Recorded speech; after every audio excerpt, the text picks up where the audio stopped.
for coming and gracing this occasion with your presence, and we extend a very warm welcome to all of you. And media has been very supportive of the direct selling industry. Big shout out to all of you, and yes, we are making our part in the contribution of the growth story of India. And with your support, we do look forward to making a significant contribution moving onwards. So I understand that while most of you are generally aware about what direct selling is or how it operates, but I think it would be better for me and for everyone's understanding if we make a small presentation.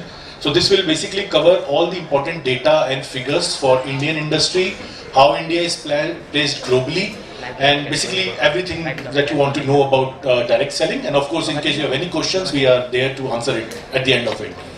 So starting with the presentation. Direct selling, we call it people's business. The theme for the year 2019-20. Now the facts and the figures that I'm going to share with you is for the financial year 2019-20. The next year, financial year 2020 and 2021, as you know, was largely impacted by COVID, and because of the the government allowed the companies to submit their returns up to December. So that's why we are still compiling the figures for the year, and most probably in the month of February 2022, we will be releasing the data for 2020 and 2021. That would be for the COVID year. This is for the year before. So let's first quickly understand what IDSA is all about. So IDSA, the Indian Direct Selling Association. So we were founded in the year 1996. Now 1996 also happens to be the year when direct selling industry started in India. So at that time, taking advantage of the relaxations in the FDI policy, companies like Amway and Oriflame, Herbalife, international companies, they came India, and simultaneously many Indian companies like Modicare, they started their operations. So IDSA was also founded in the year 1996 by this company because what felt that, looking from the global learning, that there needs to be a specific association to address the queries pertaining to the business. IDSA is a member of the World Federation of Direct Selling Associations, which is headquartered in Washington DC, USA. Now, like IDSA is there representing India, so WFDSA has representations from over 62 national direct selling associations. So what happens due to this affiliation with World Federation is that IDSA gets access to a vast knowledge pool from around the world. What are the best practices happening in other countries? What are the laws that are being enacted there? And that's why we are able to recommend similar things to our government and our authorities here. This is happening in, let's say, Korea, or this is happening in the European region, this is happening in USA, which is good for the industry, which has shown results there. So please kindly, you can come up with a similar framework here in India as well. IDSA is governed by an executive committee. On the other hand, World Federation is governed by a CEO council. World Federation is doing business because of these 62 associations in over 170 countries. IDSA, we have 19 member companies, but all these 19 member companies, they are top direct selling entities of India, and collectively IDSA represents over 50% of the gross direct selling industry in India. So these 19 companies alone are contributing to more than 50% of the overall Indian turnover.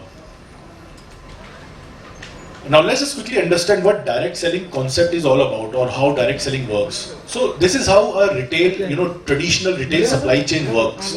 So you have manufacturer on one end and consumer on the other end.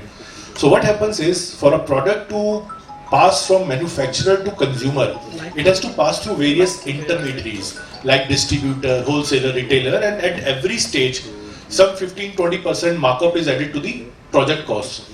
Now what direct selling does is, direct selling removes these intermediaries and we replace them by our network of sellers, whom we call direct sellers. So in this way we are able to bring the manufacturer and consumer closer to each other, and that's why the companies are able to offer good quality, best quality products, world-class quality products to our consumers at very affordable prices, because we have virtually eliminated the intermediaries. How direct selling evolved? So direct selling, it started in the year 1886 when world's first direct selling company Avon was established. Now Avon is also a member of IDSA. By 1925, now this is primarily, the industry was focused in USA that time. So by 1925, the industry was already generating a turnover of 300 to 500 million USD. By 1960s, emergence of new companies had started to come up, different kind of models had started to come up, compensation plans. By 1970s, the product portfolio got diversified. Now, earlier when the industry started, this business was primarily focused around selling cosmetics products, or probably, let's say, home appliances or books. But by 1970s, household goods, household products, nutraceutical products, they started to, being offered. By 1996, as I mentioned earlier, was the year in which direct selling industry started in India, taking advantage of the liberal FDI policies. Companies like Avon, Amway, Oriflame, Herbalife, they opened their India office. Indian companies like Modicare, they started their business in India. 2017 was the landmark year for the industry. For the first time, industry in India crossed the turnover of 10,000 crores. Now let's just quickly see how the global direct selling industry is performing. So as I'm presenting before you the data for the last 4 years. So in 2020, the global retail size of the industry is valued at 179.3 billion US dollars. Now you can see that there is a marginal dip from year 2018 to 2019. Now this marginal dip was largely because of some regulatory challenges that the industry faced in China. Now China is a very big market. It's currently ranked at number 2. So I think $30 billion comes from China alone. So you can very well imagine that if the industry faces some issues in China, it is bound to impact the overall world figures also. So if you exclude the Chinese number, which is given there in at the bottom, I'm not very sure whether you can read it or not, industry is still able to maintain a constant, growth only. But yes, as you can see from 2019 to 20, we have again started our trajectory back, the global figures. Now, which region actually is contributing the most to the global direct selling sales? So Asia continues to be the topmost region, both in terms of sales as well as in terms of number of direct sellers. Now Asia region contributes nearly 43% of the global direct selling sales. Americas, that's the North America and the Southern America, they contribute 36%. European region contributes nearly 20%, and the African and the Middle East region is an emerging market. As of now, this entire African continent and the Middle Eastern part, they contribute nearly 1%. Now, which product categories are most sellable when we talk about the global numbers? So, wellness tops the chart globally. 36.2% of the global sales comes from wellness segment alone, followed by cosmetics, which is 26.2%, household goods, nearly 14%, and then there are other categories also like clothing, financial services, and other agriculture, home durables. But largely, it's these 3 categories globally: wellness, cosmetics, and household. Number of direct sellers. Now globally, 125.4 million people are working as active full-time direct sellers in the industry. Out of these 125.4 million, 26% are men and 74% are women. So direct selling industry, many of you may recall also, in India also, the industry was for a very long duration dominated by women doing business. So globally, women still dominate. 74% of the direct sellers are women, 26% are men. Now, which age group are sending the most, direct sellers? So, as you can see, globally, virtually people from every age group find direct selling to be the preferred mode of earning a self-income. But yes, from the age group of 35 to 54, nearly 50%, more than 50% of the direct sellers comes from this age group alone. Now, let's just look at how Indian direct selling industry has performed in the year 2019-20. So I'm presenting before you the data for the last 4 years. That's from financial year 2016-17 to financial 2019-20. Now industry has grown at a CAGR of 18% over these 4 years, and in 2019-20 the industry was valued at the gross turnover, not valuation, the gross turnover was 16,776 crores. Now compared to a year before, 2018-19, industry registered year-on-year growth of 28%. Now this growth rate of 28% is amongst the highest globally. If you look at the top 20 direct selling countries around the world, India since last 3 years is registering the highest year-on-year growth as well as highest CAGR over a period of 4 years.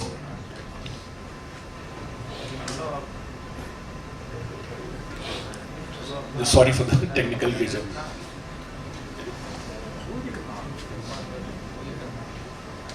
I think slide 14. Slide 14.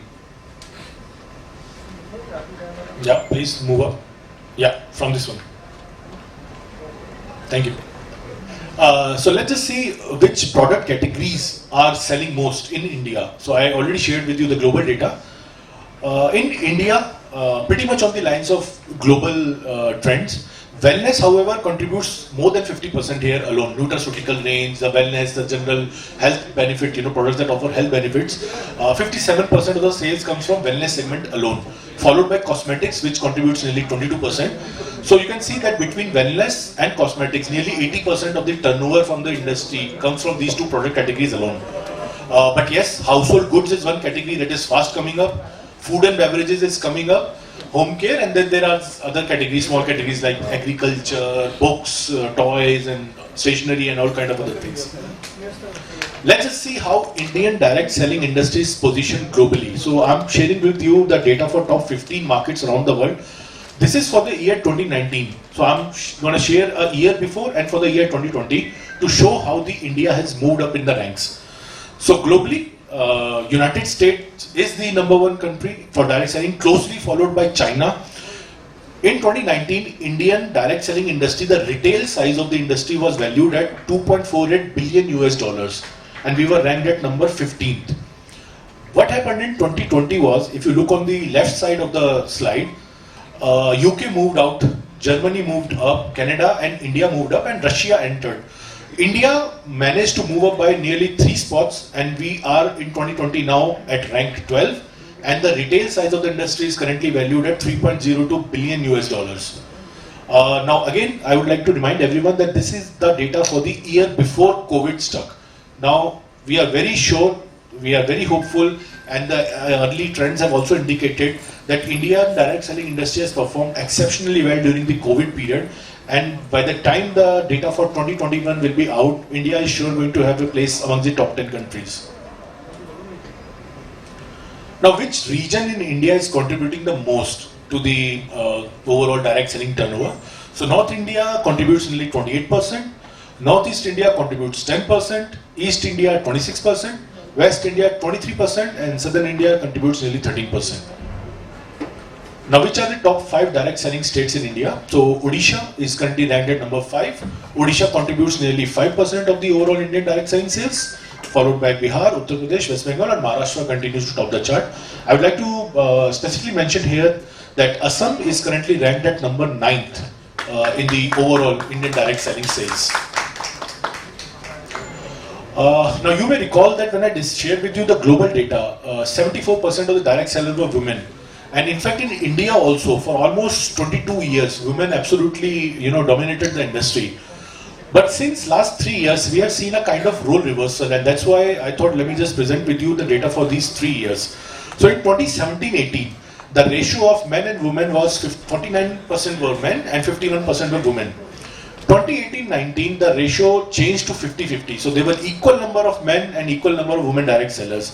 This year, for the first time in 25 years of direct selling history in India, men have outnumbered women direct sellers, which is kind of a good sign also. So earlier direct selling, what we can probably, the key takeaway from here would be that earlier it was taken or considered as a career option for, let's say, our homemakers, probably who want to have some sort of supplemental income, but now many people are taking direct selling as a full-time serious career option. And that's why you see more and more men now joining the industry. So can you do the full screen? No, I think slide 20. Yeah, this one. Yeah, so we discussed this with. So for the first time in India, now this is completely a reversal from the global trend. Nowhere except from India that men have actually outnumbered women. If you go anywhere, women are still outnumbering men. Age-wise split of direct sellers in India. Now, which age group is sending the most number of direct sellers? So, age group of 18 to 24 is sending around 15%. The legal age to enter into direct selling business is 18 years, as per the Indian Contracts Act, because all direct selling entities, they enter into a contract, formal contract with the direct seller, which is strictly on principal to principal basis. Globally, yes, people from as early as 15 years they start the business, but this is not so in India. So again, as you can see, people from virtually every age group are joining the industry as full-time direct sellers. But yes, again, between the age groups of 25-34 and 35-44, nearly 60% of the direct sellers are coming from this age group alone. So that was for the Indian data and the global data. Let me quickly share with you the Northeast data. So can we have the other presentation?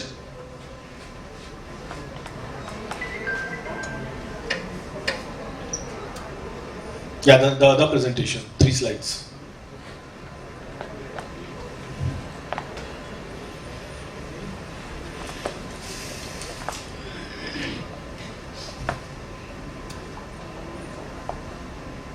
Play it from slide 1. Yeah, thank you so much. So let me quickly share with you how Assam and other northeastern states are doing. Now this is again the data for 2019-20. It's my duty to again remind you. So let's just quickly start. So with Assam, as I said, Assam is currently ranked at number 9th in India. So the industry generated a turnover of 771 crores from Assam alone. And there are over 2 lakh, nearly 2 lakh direct sellers working in the state of Assam. So if you calculate it backwards, the industry has contributed more than 100 crores to the state exchequer in the form of GST also. So we are making a big difference to the overall socio-economic improvement of the state. Moving on to Arunachal Pradesh. Arunachal Pradesh generated a business of 42 crores, considering it's a hill state with a very less population. But yes, there are over 10,000, nearly 10,000 direct sellers working in the state. Nagaland. Nagaland is doing wonderfully well. A business of 110 crores with around 20,000 direct sellers. Manipur, again a very good market for the industry, 211 crores with 30,000 direct sellers. Mizoram, again a very good market, 202 crores with 1,000 direct sellers. Tripura is an emerging market. Right now the industry is generating around turnover of around 59 crores with around 30,000 direct sellers. Meghalaya, 220 crores with around 20,000 direct sellers. And finally, Sikkim, again a small state, around 5 crores with 20,000 direct sellers. So, if we combine these data and look at the picture or the figure for the entire northeastern region, sorry for the glitch again. Yeah.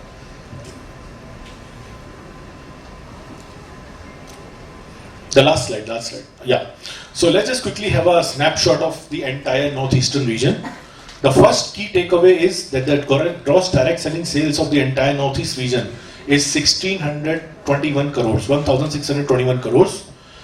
Second key takeaway would be that northeastern region has a share of 9.66% in the overall direct selling sales. Third key takeaway would be that there are 360,000 active direct sellers in the northeastern region. And of course, the fourth key takeaway is the fact that Assam holds 9th rank in India. So with this, we have come to an end. Hope you are able to get some interesting facts and figures. And in case you have any questions, we are open. Thank you.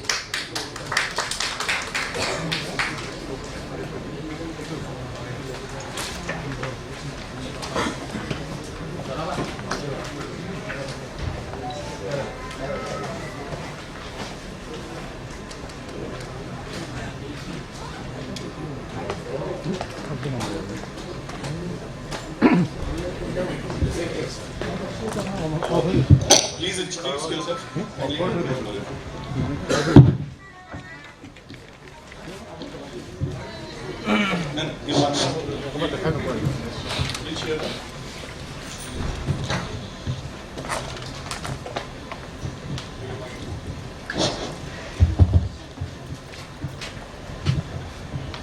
Kindly introduce yourself, your name and organization.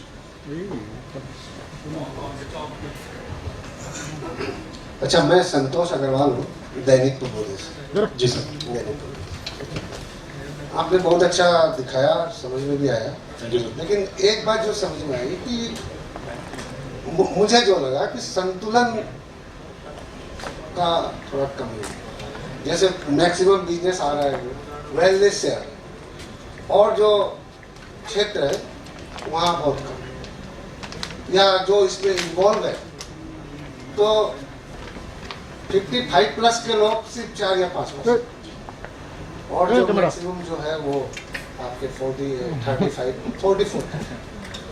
तो इस बारे में आप लोग क्या सोचते हैं? लोगों को किस तरह से इन्वॉल्व किया जाए और जो क्षेत्र है उनको किस तरह से? थैंक यू जी, आपने बहुत अच्छा सवाल पूछा और आपने बहुत अच्छी तरह नोटिस किया वेरिफिकेशन के फैक्ट्स एंड फिगर्स। तो दो चीज़ें, पहले वेलनेस के बारे में बोलना चाहूँगी। आई थिंक क्योंकि सबकी हेल्थ लोगों के दिमाग में सबसे ज़्यादा इम्पॉर्टेंट है, इसलिए वेलनेस प्रोडक्ट्स जो हैं वो सबसे आगे हैं इन टर्म्स ऑफ कंट्रीब्यूशन। और भी देखा जाए तो अगर किसी को कुछ ट्राई करना है डायरेक्ट सेलिंग इंडस्ट्री में, वो प्रमोट करते हैं, तो सबसे पहले जो वेलनेस के प्रोडक्ट्स हैं, सॉरी मैं आपको देख नहीं पा रही हूँ, तो सबसे पहले अगर आप देखा जाएंगे तो वेलनेस प्रोडक्ट्स का एक्सेप्टेंस बहुत ज़्यादा है और हेल्थ का इतना ज़्यादा लोगों को कंसर्न है, तो लोग ये प्रोडक्ट्स को जल्दी अडाप्ट करते हैं।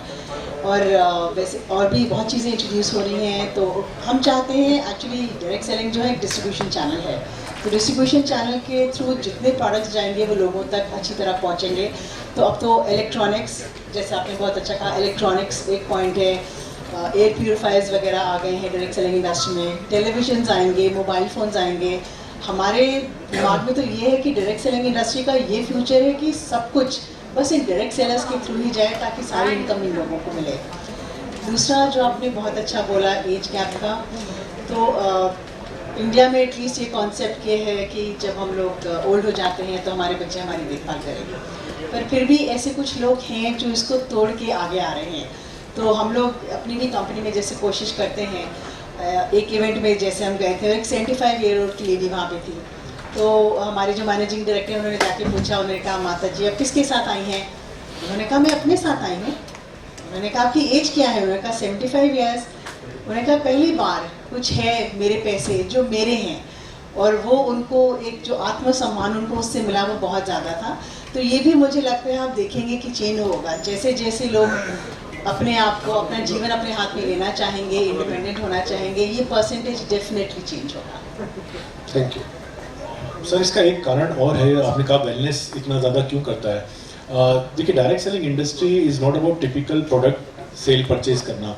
यहाँ आप डायरेक्ट सेलिंग कंपनी का प्रोडक्ट क्यों लेते हैं? क्योंकि एक डायरेक्ट सेलर ने पहले वो प्रोडक्ट खुद कंज्यूम किया होता है, आपने उसकी पर्सनैलिटी में, उसकी हेल्थ में कुछ बेनिफिट देखते हैं, तब आप उसकी रिकमेंडेशन पे वो प्रोडक्ट लेते हैं। दैट्स वाई इमीडिएटली जो आप नोटिस करते हैं वो है wellness, health, and that's why largely this industry was dealing with health. But जैसे अपराजिता मैम ने कहा, companies are coming. In fact, IDSA member companies are now offering many innovative products like water purifiers का market आ चुका है। Agriculture sector बहुत demand में आ गया है, फर्टिलाइजर्स हैं या आपका क्रॉप के लिए सॉल्यूशंस हैं, क्रॉप की ग्रोथ अच्छी रहे। Agriculture sector specially in Haryana, Punjab is doing very well for many companies. So new product categories are coming, not just in India, globally. So I think in the coming years, definitely we will see a more balanced distribution of turnover. Sorry, just one more point about well also है कि वो products consume ज़्यादा होते हैं। जैसे अगर मैंने एक एयर प्यूरीफायर लिया तो अब जिंदगी भर में वो एक एयर प्यूरीफायर चलने वाला है, पर वेलनेस के प्रोडक्ट्स क्योंकि उनका कंजम्पशन इतना ज़्यादा है, इसीलिए वो परसेंटेज में भी ज़्यादा नजर आते हैं। अच्छा, आप लोगों का बहुत बहुत धन्यवाद कि आप लोगों ने इतनी अच्छे से समझाया। और बहस के लिए भी इसको एक पॉइंट मैं जोड़ना चाहूँगा जी, कि कहीं ऐसा तो नहीं कि 55 इयर्स के बाद के जो लोग हैं उनको यह सोच के दरकिनार कर दिया जाता है कि आप अब लायक नहीं। नहीं सर, इस इंडस्ट्री में सर ऐसा नहीं होता। और दूसरी बात है कि मैं ये जानना चाहूँगा कि 130 करोड़ की जनता है, हम लोग कितने लोगों तक पहुँच पाए? कहीं ऐसा तो नहीं है कि अभी भी बहुत लोगों तक पहुँचना बाकी है, कम्युनिकेट करना अभी भी बाकी है, लोगों को समझाना भी अभी रह गया है कि आप लोग इस सेवा का लाभ उठाइए? सर इसमें देखिए दो पहलू हैं। बिल्कुल आपने ठीक कहा, 130 करोड़ की हमारी पॉपुलेशन है, उस हिसाब से इंडिया को शायद टॉप 3 या टॉप 5 में होना चाहिए था। अगर आप छोटी छोटी कंट्रीज देखेंगे, फॉर एग्जांपल ताइवान या और भी थोड़ी लैटिन अमेरिकन कंट्रीज हैं, छोटी छोटी कंट्रीज हैं, वो हमसे रैंकिंग में कहीं आगे हैं। बट यस, इसका एक लार्जली जो हम लोग एक्सपेक्ट कर रहे हैं, कंज्यूमर प्रोटेक्शन एक्ट 2019 के तहत डायरेक्ट सेलिंग के रूल्स पे केंद्र सरकार काम कर रही है। सो मिनिस्ट्री ऑफ कंज्यूमर अफेयर्स जो है, वी हैड अभी पिछले महीने भी हमारी एक फाइनल मीटिंग हुई थी. So I think we are expecting कि नेक्स्ट 1-2 महीने के अंदर रूल्स नोटिफाई हो जाएंगे. अगर मैं आपसे फैक्ट शेयर करूं, although it might not be 100% correct, अगर आप globally top 25 direct selling companies का को देखेंगे, उनमें से अभी शायद 17 या 18 इंडिया में नहीं है. डिस्पाइट हैविंग कि टॉप 5 हैं, पर टॉप 25 में से 17 या 18 अभी इंडिया में नहीं है. So as an association we keep on getting this feedback. They are all waiting for the rules to get notified. क्योंकि अभी तक एक लीगल क्लैरिटी इंडस्ट्री के सामने नहीं थी. 2016 में केंद्र सरकार ने डायरेक्ट सेलिंग गाइडलाइंस नोटिफाई करी, और उसके बाद जो इंडस्ट्री की CAGR है वो एकदम 12% से इंक्रीज होकर 16% हो गई थी. सो हम लोग बहुत पॉजिटिव हैं कि रूल्स नोटिफाई होते ही you will see the kind of growth actually which we are all waiting for last 25 years. Thank you. I just wanted to add, सही पकड़े हैं. Also because डायरेक्ट सेलिंग का अभी तक जो एक माइंडसेट है कंज्यूमर्स या लोगों के दिमाग में, वो थोड़ा चेंज होने में टाइम लगेगा. शायद कुछ ऐसा है कि कुछ उनका एक्सपीरियंस अच्छा नहीं हुआ होगा, कुछ कंपनी शायद आए होंगे जिन्होंने एथिकल बिजनेस नहीं किया होगा. पर जैसे चेतन जी ने कहा, वो सब चेंज हो रहा है. जैसे ही गवर्नमेंट रूल्स नोटिफाई करती है तो कंज्यूमर्स को उतना विश्वास आ जाता है कि अब कुछ गलत नहीं होगा, कंपनीज गवर्न है, गवर्नमेंट के हिसाब से रूल्स रेगुलेशंस होंगे, तो उससे बहुत फर्क पड़ने वाला है. Thank you, sir. It was a lovely presentation. First time I am knowing so much about direct selling. That was the objective, sir. Thank you. Thank you. My name is Santanu Sharma. I am the GM of Three Leaves Group. You know, Assam is a state of tea and oil. I am from tea industry. Right? Now, my specific query would be, yes, there are so many classifications of the products, you know, for finding ways to the market. What about tea? You know, Sir, tea is very much there. We have an exhibition going on. I'm sure if you go there and look at the product range that the companies are showing, you will find tea at every stall. So tea is a very important product category in India. Yeah. Okay. So it's there. But yes, what we do is our company specializes in adding values or more benefits to the tea. So we have herbal tea or tea, specific kind of tea that offer medicinal properties. Right. So I'm sure if you have a look at the exhibition area, you'll see that virtually every company is offering tea, some or the other kind of tea. okay. So, in a way, what you were saying that we can contact those companies. Absolutely, sir. See, yes, as an industry association, you can approach us, and we will make sure that you are, getting linked with the top manufacturers, and then you can take the discussion forward from there. What would be the formal way of approaching you all or the companies? Sir, you can write us a formal email, and from there we can take the discussion forward. No issues. Your email ID would be IDSAGM@idsa.co.in. You can take his card after the Sure. Yeah, I'll share with you, sir. Thank you. Thank you so much. Mike, please, sir. How has the COVID impacted? So please introduce yourself. Yeah, I am Vikas Singh from Economic Times. How has the COVID impacted or affected direct selling business per se? And as you said, the rules are going to be notified. So those players which are missing in India, are you expecting them to come? So first, I think your question has two parts. So first, regarding the COVID. So in this survey report of 2019-20, because we were aware that we are notifying it or publishing it after a year, and the questions will be asked about the COVID period also.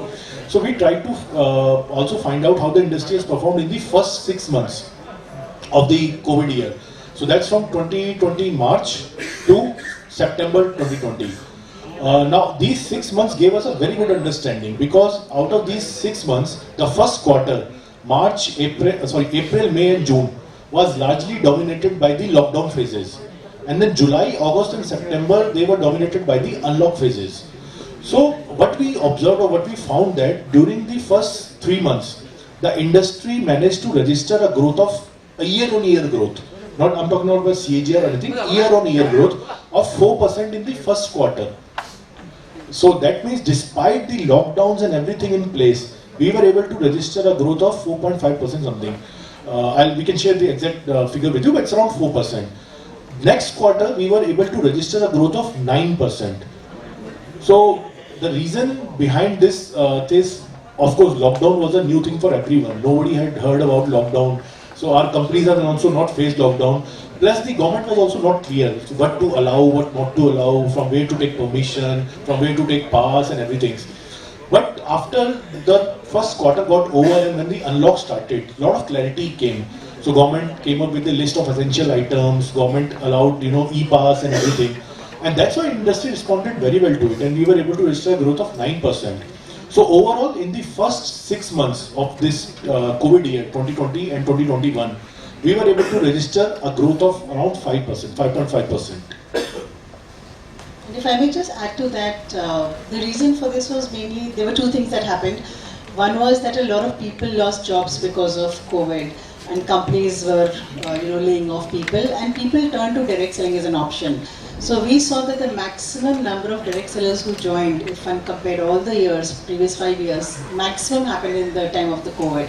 Because people realized that this was an option that could give them that income or supplement that income that they weren't getting. On the other hand, because only the essential services were being allowed by the government, companies who already had a portfolio, like you mentioned, tea or let's say spices, masala, whatever came under the essential category of the government, those people were allowed to function.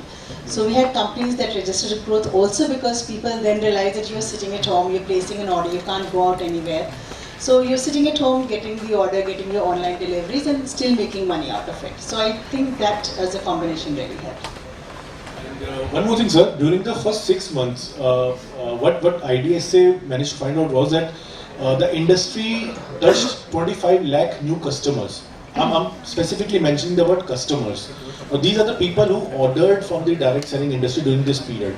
So even if 50% of these people, they decide to pursue direct selling as a serious career option, so you can very well imagine that, kind of numbers that the industry is able to pull during the COVID period. And as Prajita ma'am said, yes, this was one reason, job layoff. Another was that emergence of work from home concept. So what happens is when you are working from home, many people, they try to find other sources of income. Some they invest their money in share market or the trading. So some they tried their hands at direct selling also. Because here you don't have any specific working hours.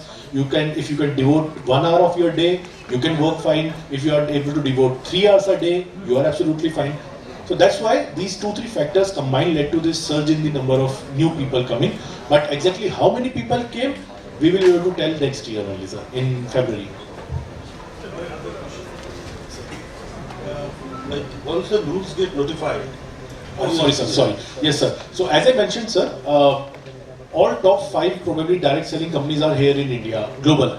But if you look at top 25, nearly I think 17 or 18 of them are not here in India. Now, as an industry body, we keep on participating in the global events organized by the World Federation. And the one constant feedback that we are receiving is the moment rules gets notified, many new companies will be coming up in India and they will be setting up their own plants, or they'll be getting into contract manufacturing with the MSME operators here. So overall, in the coming 2-3 years, you will see that the direct selling industry will be able to make a significant contribution to the overall not economic growth, but the socio-economic growth of the country.